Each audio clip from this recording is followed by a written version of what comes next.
নমস্কার প্রিয় শ্রোতা বন্ধুরা, রাধাকৃষ্ণ উইথ পিয়ালি চ্যানেলে আমি পিয়ালি আছি আজকে আপনাদের সাথে শ্রীমদ্ ভগবত গীতা পাঠ করে শোনানোর জন্য। প্রিয় শ্রোতা বন্ধুরা, আজকে শ্রীমদ্ ভগবত গীতা পাঠ করে শোনানোর পূর্বে কিছু বিষয় নিয়ে বিস্তারিত আলোচনা করতে চলেছি। আশা করছি তা আপনাদের ভালো লাগবে। প্রিয় শ্রোতা বন্ধুরা, সাম্প্রতিককালে যে হিংসা বিদ্বেষ আমরা দেখতে পাচ্ছি, শত শত হিন্দুদের ওপর যেভাবে নির্যাতন করছে কিছু দুষ্কৃতী, কিছু নির্মম মুসলমান সম্প্রদায়, কীরকমভাবে হিন্দু সম্প্রদায় তথা হিন্দু ধর্ম যে সকল মানুষ রক্ষা করে, হিন্দু সম্প্রদায় মানুষদের ওপর যেভাবে গুলির বর্ষণ তথা বাড়ি ঘর তথা সম্পত্তি লুণ্ঠন করছে। প্রিয় শ্রোতা বন্ধুরা, আজকে আপনাদের কাছে একটাই বক্তব্য যে আর কতদিন এই যে হিন্দু সমাজ তথা সনাতন ধর্মকে নষ্ট করার জন্য এই যে বর্বর মুসলমান সম্প্রদায় এই যে রক্ত ঝরাবে, হিন্দুদের ওপর নির্যাতন করবে, হিন্দুদের ওপরে এই যে এত রাগ বিদ্বেষ। প্রিয় শ্রোতা বন্ধুরা, হিন্দু ধর্মকে রক্ষা করার জন্য মানুষকে আর কত লাঞ্ছিত হতে হবে, কতবার তাকে রক্ত ঝরাতে হবে, কতবার তাকে এই মৃত্যুবরণ করতে হবে। আজকে আপনাদের কাছে একটি জবাব। আজ যে ঘটনাটি ঘটল, কিছুদিন আগেই যে ঘটনাটি ঘটল, আশা করছি আপনারা সবাই তা জানেন যে কাশ্মীরে পেহেলগামে যে ঘটনাটি ঘটল, সেই ঘটনাটি যে কতটা নির্মম, কতটা দুঃখজনক ঘটনা। এই যে ঘটনাটি ঘটল, এর জন্য পুরোপুরি দায় মুসলমান সম্প্রদায় তথা মুসলমান জঙ্গি সম্প্রদায়। এই সম্প্রদায় কথা বলা হচ্ছে কারণ একটাই, এই সম্প্রদায়ের কথা বলা হচ্ছে কারণ একটাই, যখন হিন্দুদের ভাই, আমাদের হিন্দু ধর্মের সনাতন ধর্মের ভাইদের যখন গুলি করে মারা হচ্ছিল, নির্মমভাবে যখন তাদের উপর অত্যাচার করা হচ্ছিল, তখন কিন্তু তারা কোথা থেকে এসছে, তাদের বাসস্থান কোথায়, তারা কি করে, তারা কোথায়কার মানুষ, এই সমস্ত কোনো কিছু শোনা হয়নি। তাদের কাছ থেকে একটাই কথা শোনা হয়েছে, তারা কালমা পড়তে পারে কিনা, কালমা অর্থাৎ মুসলমানদের যে কালমা রয়েছে, এছাড়াও তারা হিন্দু কিনা। হিন্দু যে সকল মানুষ ছিল তাদেরকে গুলি করে মারা হয়েছে। প্রিয় শ্রোতা বন্ধুরা, আজকে আপনাদের কাছে একটাই বক্তব্য, এরকম কতদিন যে আমাদের নিজেদের রক্ত অর্থাৎ হিন্দু ধর্মের মানুষের ওপর অত্যাচার করা হবে?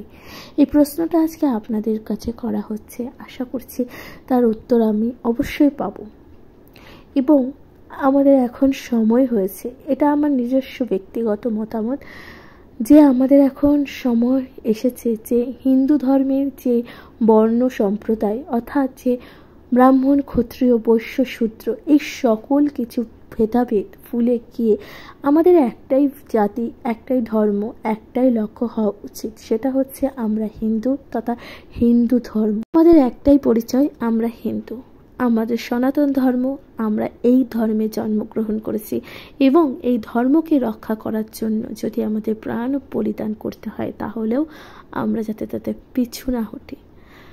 তাই আজকে আপনাদের সাথে এই ছোট্ট কথাটি ভাগ করে নিলাম, কারণ যে ঘটনাটি ঘটেছে কাশ্মীরে, সেই ঘটনাতে শুধুমাত্র যে সকল হিন্দু মানুষ রয়েছে তাদের উপরেই নির্মম নির্যাতন করা হয়েছে। তাদেরকে মারার আগে সর্বপ্রথম তাদের কিন্তু ধর্ম জিজ্ঞাসা করা হয়েছিল, হিন্দু ধর্ম কিনা। হিন্দু ধর্মের ছেলেদের, বিশেষ করে হিন্দু ধর্মের ছেলেদের এক এক করে গুলি করে মেরেছে। প্রিয় শ্রোতা বন্ধুরা, এই কারণেই এই যে মুসলমান সম্প্রদায়ের কথা বলা হয়েছে এখানে এই যে মুসলমান সম্প্রদায়ের কথা বলেছে। আজ কেন হিন্দুদেরকে টার্গেট করা হবে, কেন হিন্দুদের ওপর এমনভাবে নির্যাতন করা হবে, কেন হিন্দুদের সম্পত্তি পোড়ানো হবে, কেন হিন্দুদের বাড়ি ঘরে আগুন জ্বালিয়ে দেওয়া হবে? এই প্রশ্নের উত্তরে আপনারা কি বলবেন?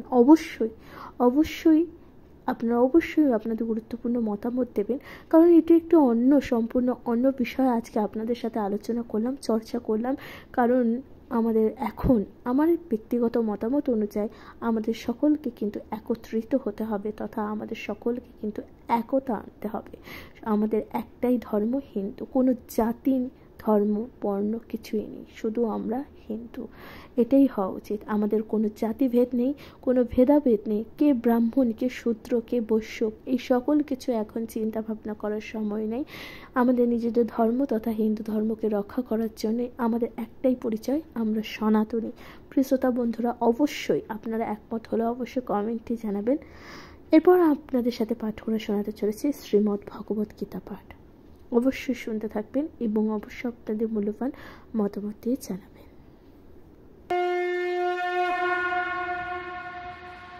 নমস্কার প্রিয় শ্রোতা বন্ধুরা, রাধাকৃষ্ণ উইথ পিয়ালি চ্যানেলে আমি পিয়ালি আছি আজকে আপনাদের সাথে শ্রীমদ্ ভগবত গীতার পঞ্চদশ অধ্যায় অর্থাৎ পুরুষোত্তম যোগী ভগবান কি বলছে। এখানে শ্রী ভগবান অর্থাৎ ভগবান বলছেন, ঊর্ধ্ব মূল মধু শাখাম অস্থং প্রহর ব্যয়ম ছান্দাংশি যস্য পর্ণানি যন্ত বেদ বেদ। অনুবাদে ভগবান বলছেন যে পরমেশ্বর ভগবান বললেন ঊর্ধ্বমূল ও অধ শাখা বিশিষ্ট একটি অব্যয় অসত্য বৃক্ষের কথা বলা হয়েছে, যার পত্রগুলি বৈদিক ও মন্ত্র সমূহ। যিনি সেই বৃক্ষটিকে জানেন তিনি বেদজ্ঞ। তারপর সে ভগবান বলছেন, ভক্তিযোগের গুরুত্ব আলোচনা করার পর কেউ প্রশ্ন করতে পারেন, এই যে ভক্তিযোগের গুরুত্ব আলোচনা করার পর কেউ প্রশ্ন করতে পারেন, তাহলে বেদের অর্থ কি? এই অধ্যায়ের বর্ণনা করা হয়েছে। বেদ অধ্যয়ন করার উদ্দেশ্যে পরমেশ্বর ভগবান শ্রীকৃষ্ণকে জানা। সুতরাং যিনি কৃষ্ণ ভাবনাময়, যিনি ভগবানের ভক্তিযুক্ত সেবায় নিযুক্ত হয়েছেন, তিনি ইতিমধ্যেই বেদের জ্ঞান আহরণ করেছে। জড়জগতের বন্ধনকে এখানে একটি অসত্য বৃক্ষের সাথে তুলনা করা হয়েছে।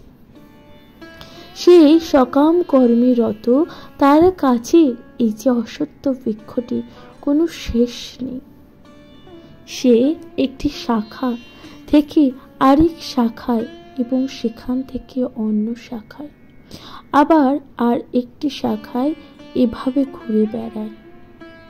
এই জড় জগতে রূপী বৃক্ষটির কিন্তু কোনো অন্ত নেই, এবং যে এই বৃক্ষটির প্রতি আসক্ত তার পক্ষে মুক্তি লাভের কোনো সম্ভাবনাই নেই। মানুষকে ঊর্ধ্বমুখী করবার জন্য যে বৈদিক ছন্দ, তাকে এই বৃক্ষের পত্র রূপে বর্ণনা করা হয়েছে। এই বৃক্ষের মূলটি ঊর্ধ্বমুখী, কারণ তার শুরু হয়েছে ব্রহ্মাণ্ডের সর্বোচ্চ গ্রহলোক, ব্রহ্মার অধিষ্ঠান রূপে ক্ষেত্র থেকে। কেউ যখন মায়ারূপ এই অব্যয় বৃক্ষটির সম্বন্ধে অবগত হতে পারেন, তখন তিনি তার এই যে বন্ধন থেকে মুক্ত হতে পারেন। ভগবান বলছেন এই যে মায়ার বন্ধন থেকে কিভাবে মুক্ত হতে পারে।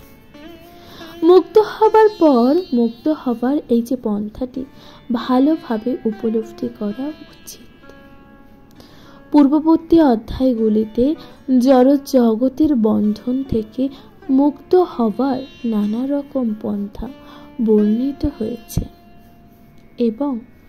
এবং ত্রয়োদশ অধ্যায় পর্যন্ত আমরা দেখেছি যে ভক্তিযোগ পরমেশ্বর ভগবানের সেবা করাই সর্বোৎকৃষ্ট পন্থা। এখন ভক্তিযোগের মূল নীতি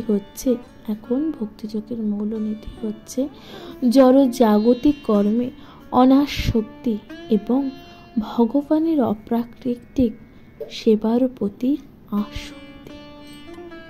এই অধ্যায়ের শুরুতে জড় জগতের প্রতি আসক্তির বন্ধন ছিন্ন করার পন্থা বর্ণনা করা হয়েছে। এই জড় অস্তিত্বের মূল ঊর্ধ্বমুখী,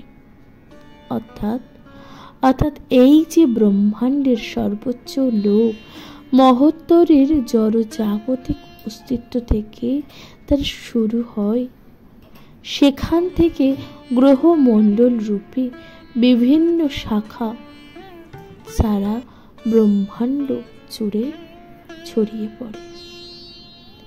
বৃক্ষটির ফল হচ্ছে জীবের কর্মফল। অর্থাৎ এই যে বৃক্ষটির ফল কি? বৃক্ষটির ফল হচ্ছে জীবের কর্মফল। যেমন ধর্ম, অর্থ, কাম ও মোক্ষ। তাহলে এই যে কর্মফলগুলো কি কি? ধর্ম, অর্থ, কাম ও মোক্ষ। এখন এই জগতে এমন কোনো বৃক্ষেরই অভিজ্ঞতা আমাদের নেই যার শাখা নিম্নমুখী আর মূল ঊর্ধ্বমুখী। প্রিয় শ্রোতা বন্ধুরা, এই যে জগতে এমন কি কোনো বৃক্ষ আছে, এমন কি কোনো উদ্ভিদ আছে যার মূল ঊর্ধ্বমুখী এবং যার শাখা উপশাখা নিম্নমুখী? এমন কিন্তু কোনো বৃক্ষে আছে, সেই অভিজ্ঞতা কিন্তু আমাদের নেই। তাই ভগবান বলছেন দেখুন, কিন্তু সেরকম কিছু আছে। সেই বৃক্ষ দেখতে পাওয়া যায় একটি জলাশয়ের ধারে। তাহলে এই যে সেই বৃক্ষটি আমরা কোথায় দেখতে পাই? একটি জলাশয়ের ধারে। আমরা দেখতে পাই যে জলাশয়ের তীরে বৃক্ষগুলির শাখা নিম্নমুখী ও মূল ঊর্ধ্বমুখী হয়ে জলে প্রতিবিম্ব পড়ে। প্রিয় শ্রোতা বন্ধুরা, তাহলে এই যে বৃক্ষের কথা এখানে বলা হয়েছে, সেই বৃক্ষ আমরা কোথায় দেখতে পাই? জলাশয়ের ধারে। পক্ষান্তরে বলা হয়েছে যে এই যে জড় জগতের বৃক্ষটি চিত জগতের বাস্তব বৃক্ষটির প্রতিবিম্ব। জলে যেমন বৃক্ষের প্রতিফলন পড়ে, এই যে জলে যেমন বৃক্ষের প্রতিফলন পড়ে, তেমনি চিত জগতের প্রতিফলন পড়ে আমাদের কামনার উপর। প্রতিবিম্বিত জড় আকাশে বস্তুর অবস্থিতির কারণ হচ্ছে কামনা, বাসনা। এই জড় অস্তিত্বের বন্ধন থেকে যে মুক্ত হতে চায়, এই যে জড় অস্তিত্বের বন্ধন থেকে যে মুক্ত হতে চায়, তাকে অবশ্যই পুঙ্খানুপুঙ্খভাবে বিশ্লেষণ করার মাধ্যমে এই বৃক্ষটি সম্বন্ধে যথাযথভাবে জানতে হবে। তাহলে তার বন্ধন সে ছিন্ন করতে পারে। এই বৃক্ষটি বাস্তব বৃক্ষটির প্রতিবিম্ব হওয়ার ফলে তার অবিকল প্রতিরূপ। চিত জগতে সবকিছুই আছে। এই যে চিত জগতে সবকিছুই আছে। নির্বিশেষবাদীরা মনে করেছে জড় জগৎরূপী এই বৃক্ষের মূল হচ্ছে ব্রহ্ম। আর সাংখ্য দর্শন অনুযায়ী সে মূল থেকে প্রকৃতি ও পুরুষ, তারপর প্রকৃতির এই যে তিনটি গুণ, তারপর পঞ্চ মহাভূত, তারপর দর্শনীয় মন আদির প্রকাশ হয়। এভাবে তারা সমস্ত জড় জগৎকে 24টি উপাদানে বিভক্ত করে। এইভাবে যে জড় জগৎকে আরো 24টি উপাদানে বিভক্ত করা হয়েছে। ভগবান বলছেন যে ব্রহ্ম যদি সমস্ত প্রকাশের কেন্দ্র হয়, এই যে ব্রহ্ম যদি সমস্ত প্রকাশের কেন্দ্র হয়, তাহলে জড় জগতের প্রকাশ হচ্ছে কেন্দ্র থেকে 180 ডিগ্রি বা একটি অর্ধবৃত্ত এবং অপর 180 ডিগ্রি বা অপর অর্ধাংশ হচ্ছে চিত জগৎ। জড় জগৎ যদি বিকৃত প্রতিবিম্ব হয়, জড় জগৎ যদি বিকৃত প্রতিবিম্ব হয়, তাহলে চিত জগতে অবশ্যই সেই একই ধরনের বৈচিত্র্য হয়েছে, কিন্তু তা রয়েছে বাস্তবিকভাবে। প্রকৃতি ভগবানের বহিরঙ্গা শক্তি এবং পুরুষ ভগবানের স্বয়ং, এবং সেটি ভগবান বা ভগবদ গীতায় ব্যাখ্যা করা হয়েছে। এই প্রকাশ যেহেতু জড়, তাই তা অনিত্য, স্থায়ী ও স্থায়ী। প্রতিবিম্ব অস্থায়ী, কেননা কখনো কখনো তাকে দেখা যায়, কখনো কখনো তাকে দেখা যায়, আবার কখনো কখনো তাকে দেখা যায় না। তাই ভগবান বলছেন যে কিন্তু তার উৎস যেখান থেকে প্রতিবিম্বটি প্রতিফলিত হচ্ছে তা নিত্য। সেই বৃক্ষের উৎস প্রতিবিম্বটি কেটে বাদ দিতে হবে।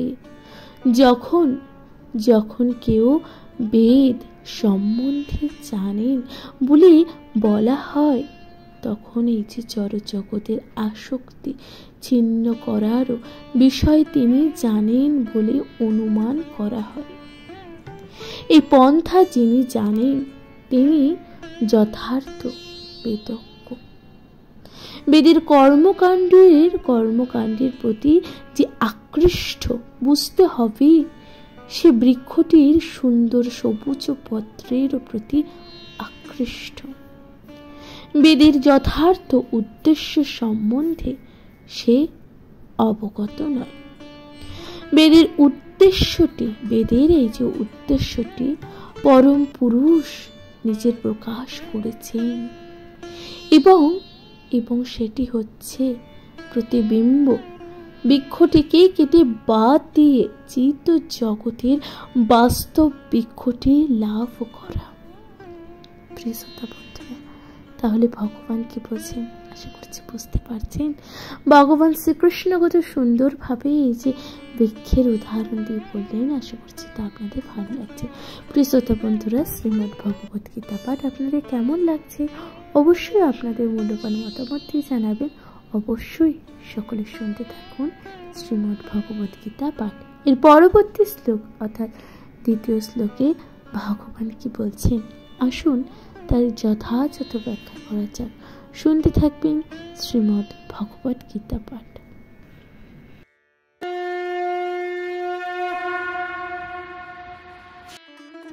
নমস্কার প্রিয় শ্রোতা বন্ধুরা, শ্রীমদ্ ভগবত গীতার পঞ্চদশ অধ্যায় অর্থাৎ পুরুষোত্তম যোগের দ্বিতীয় শ্লোকে ভগবান কি বলছেন?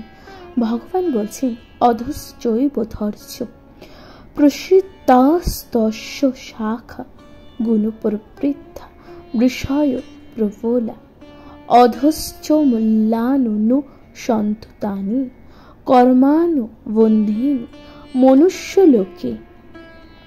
ভগবান বলছেন, এই যে শ্লোকটি বললেন ভগবান, এর অনুবাদে ভগবান কি বললেন? ভগবান বললেন এই বৃক্ষের শাখা সমূহ জড় জগতের বা জড় প্রকৃতির তিনটি গুণের দ্বারা পুষ্ট হয়ে অধোদেশে ও ঊর্ধ্বদেশে বিস্তৃত। ইন্দ্রিয়ের বিষয় সমূহের এই যে শাখাগণের পল্লব, এই বৃক্ষের অধোদেশে প্রসারিত মূলও আছে এবং সেগুলি মনুষ্যলোকে সকাম কর্মের বন্ধনে আবদ্ধ।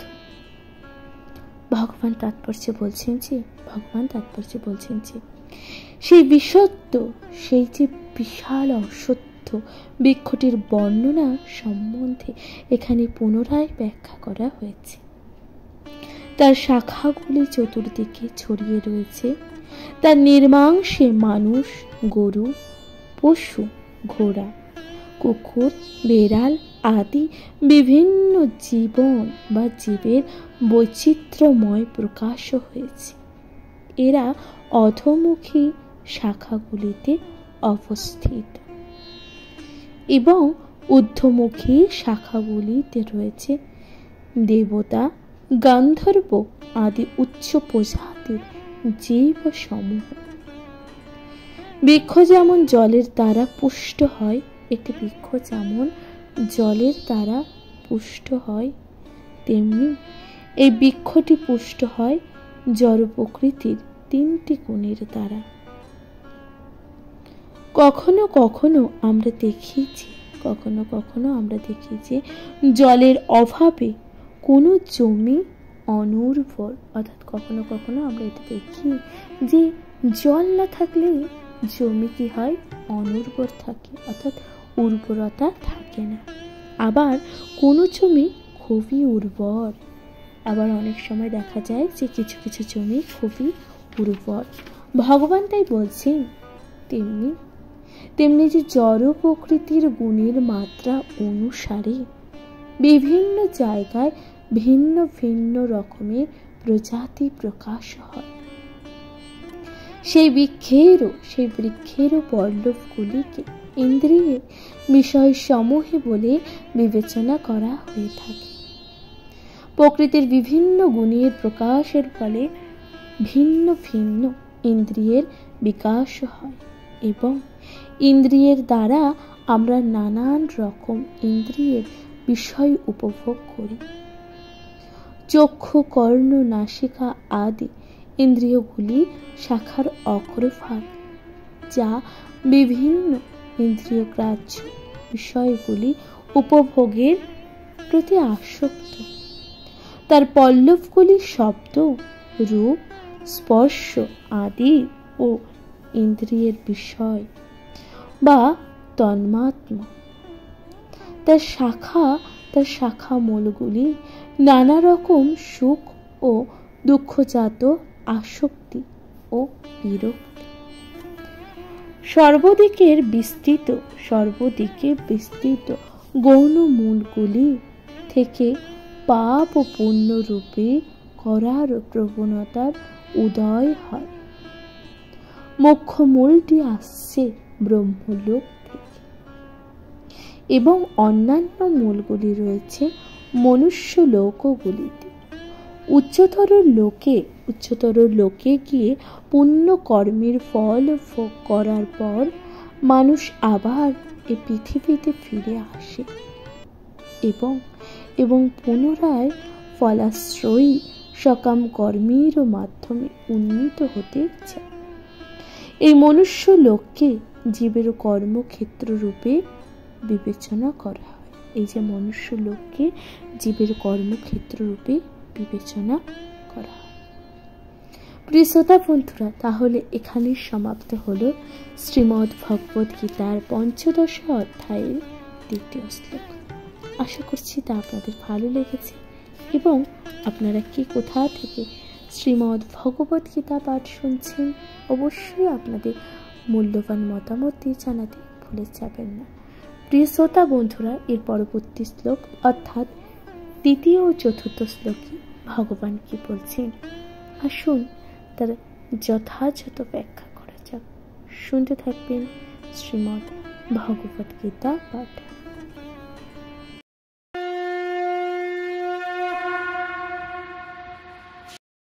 নমস্কার প্রিয় শ্রোতা বন্ধুরা, রাধা কৃষ্ণ বেদ পিয়ালি চ্যানেলে আমি পিয়ালি আছি আজকে আপনাদের সাথে শ্রীমদ্ ভগবদ গীতা পাঠ করে শোনানোর জন্য। প্রিয় শ্রোতা বন্ধুরা, আজকের আলোচ্য বিষয়বস্তু শ্রীমদ্ ভগবদ গীতার ৩য় ও ৪র্থ শ্লোকে ভগবান কি বলছেন।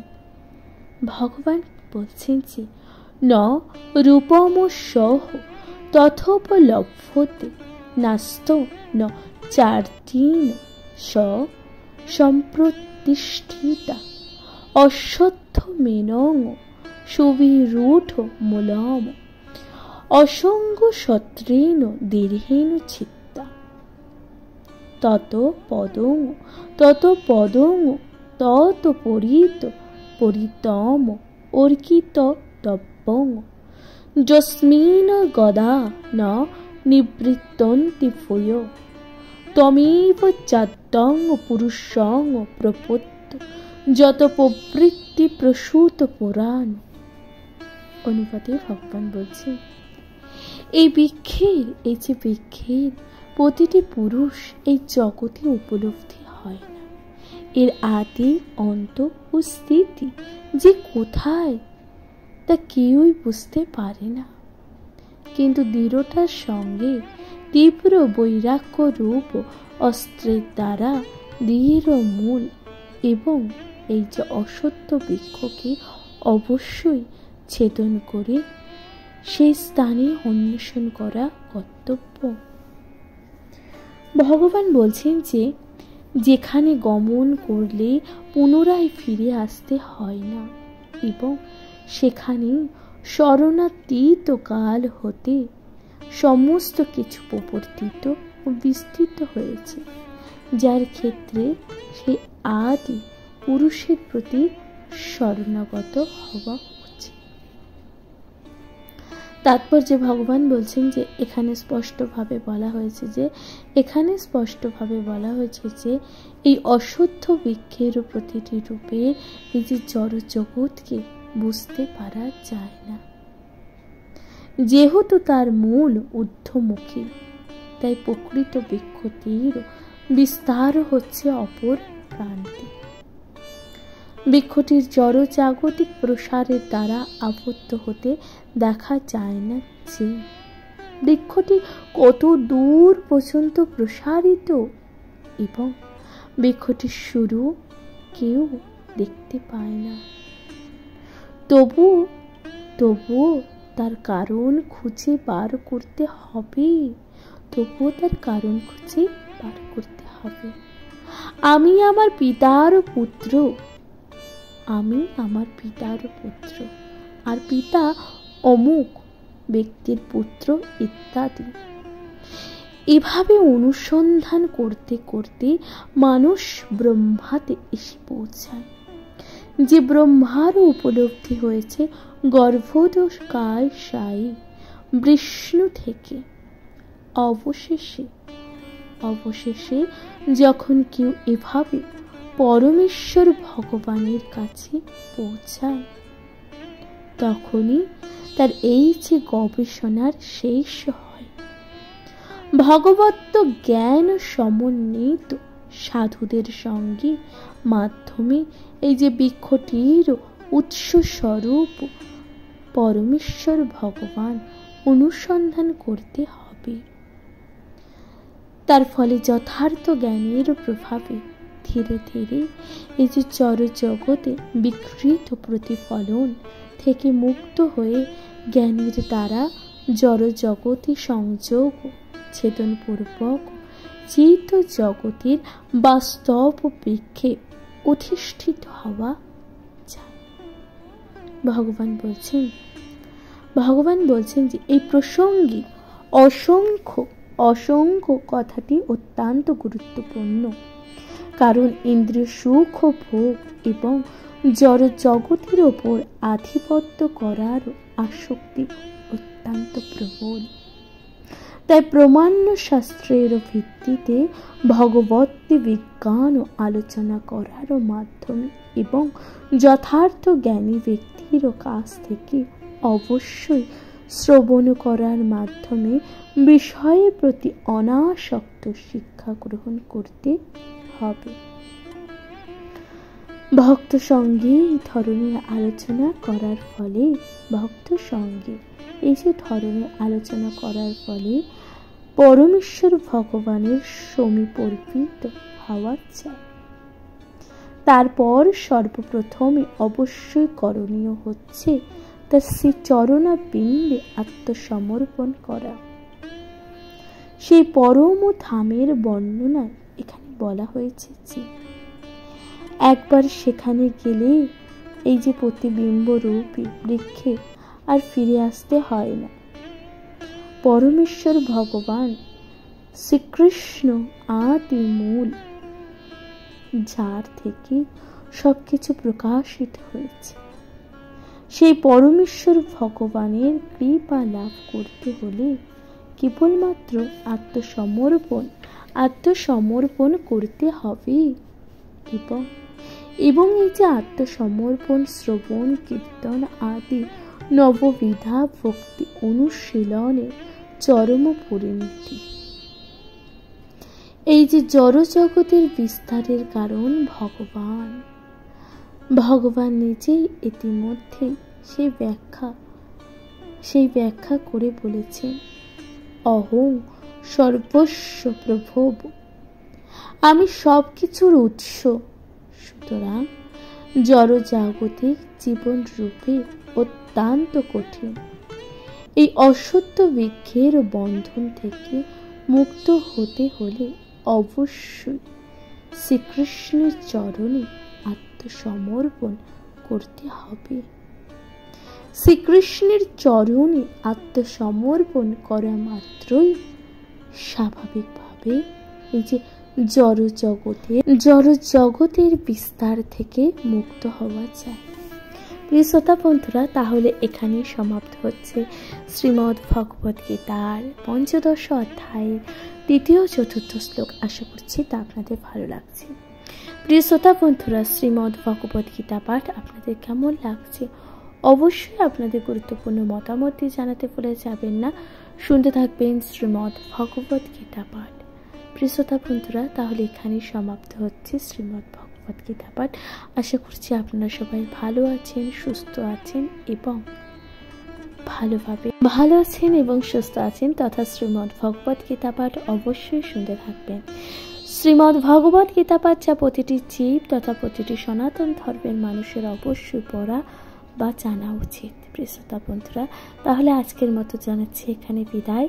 চ্যানেলে প্রথমবার শুনে থাকলে অবশ্যই চ্যানেলটিকে সাবস্ক্রাইব করে দেবেন, লাইক কমেন্ট শেয়ার করে পাশে থাকবেন। প্রিয় শ্রোতা বন্ধুরা, শুনতে থাকবেন শ্রীমদ্ ভগবদ গীতা পাঠ। নমস্কার, ভালো থাকবেন। জয় শ্রী রাধা কৃষ্ণ।